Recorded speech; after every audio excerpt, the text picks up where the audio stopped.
Bom dia, galera. Conteúdo específico, exclusivo para a galera do segundo ano, tá? As três turmas, segundo ano A, B e C, tá?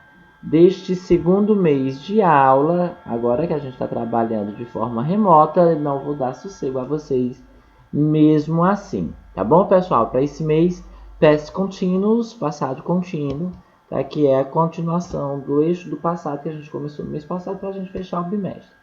Então, o passado contínuo também é conhecido como passado progressivo.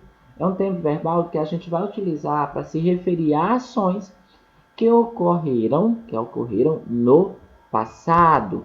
E como é que a gente vai utilizar o past continuous?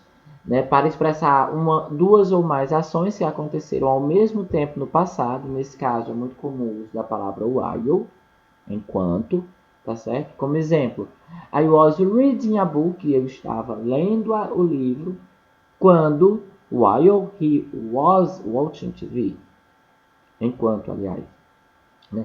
Eu estava lendo o livro, né? Enquanto ele estava assistindo TV. Duas ações que estavam em andamento no passado, em algum momento do passado. Duas ações que estavam em andamento no passado. Também para expressar uma ação contínua no passado, que já estava acontecendo quando outra mais pontual ocorreu. Nesse caso, a ação pontual no passado é expressa pelo passado simples, tá? I was watching Brazil games, né? When the phone rang. Eu estava assistindo o jogo do Brasil quando o telefone tocou, certo? Então, notem, nós temos uma ação que estava em andamento no passado, a ação de assistir estava em andamento no passado, quando o telefone tocou, essa ação que corta a ação que aconteceu, que estava em andamento. Então, nesse caso, a gente já não utiliza mais o while, que é enquanto, a gente vai utilizar when, que é quando, tá? Para unir esse período. Então, I was watching Brazil's game when the phone rang. Tá certo? Eu estava assistindo o jogo do Brasil quando o telefone tocou. Então nós temos o while enquanto duas ações que estavam em andamento simultaneamente, tá certo? Elas começam simultaneamente, estão em andamento simultaneamente. E o when, que a gente vai utilizar quando duas ações, sendo que uma estava em andamento e a outra interrompe essa ação que estava em andamento, certo? Também para expressar uma ação contínua habitual ocorrida no passado. Nesse caso, geralmente são empregados advérbios de frequência, que eu não vou mencionar aqui no vídeo, que estão na apostila, que eu disponibilizo no grupo do WhatsApp para vocês, tá certo? Mas assim, olha, ele estava constantemente devendo dinheiro aos amigos, que é bem a minha cara, né? He was constantly owing money to his friend. Ele estava constantemente devendo. Então, a ação de dever que estava devendo era constante, ok? Então, para esse caso, a gente vai, como é uma ação habitual, uma ação corriqueira que acontecia no passado, a gente utiliza o advérbio de frequência. E para estabelecer uma relação temporal entre uma ação contínua que ocorreu no passado e o momento presente. Nesse caso, é muito comum também o uso de certas expressões de tempo. Então, mês passado, por esta hora, estávamos comemorando a formatura dele, né? By this time last month, we were celebrating his graduation. Então, nós temos um link, nós temos uma relação, uma relação temporal entre uma ação contínua que estava ocorrendo em algum momento do passado, qual era o momento? No mês passado, por volta desse horário. A gente faz essa relação, então, e aí a gente utiliza o passado contínuo, tá? E para isso a gente precisa de algumas palavrinhas, algumas expressões que fazem referência ao tempo, que algumas palavras também estão listadas na apostila. Certo? Regra de formação do passado contínuo. O que é que a gente vai utilizar para estabelecer, criar ortograficamente o passado contínuo? Que é o gerúndio, tá certo? Que é o ing acrescido, é um verbo principal. Então a gente vai precisar do verbo to be conjugado no passado simples, simple past, tá certo? E logo depois do verbo to be no simple past, a gente vai utilizar o gerúndio, que é o verbo principal com a terminação ing. O que é que vocês têm que lembrar, povo do meu peito? Né? Primeiro, as flexões do verbo to be no passado são was, were. Tá? Nós temos essas duas flexões.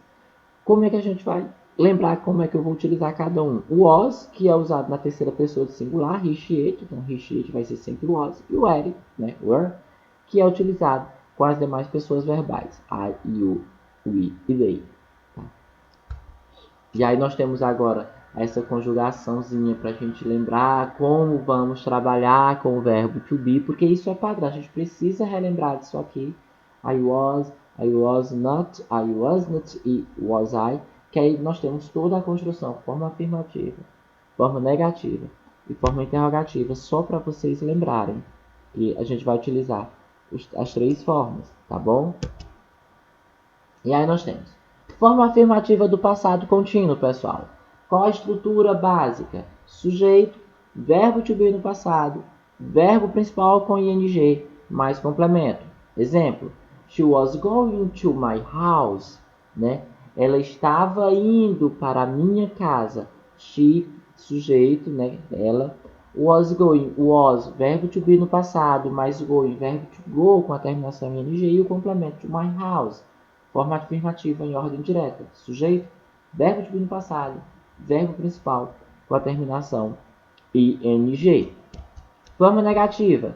Forma negativa nada mais é do que o sujeito, verbo to be no passado, mais a partícula de negação, o not, mais o verbo principal com a terminação ing. O que é que muda da forma afirmativa para a forma negativa, pessoal?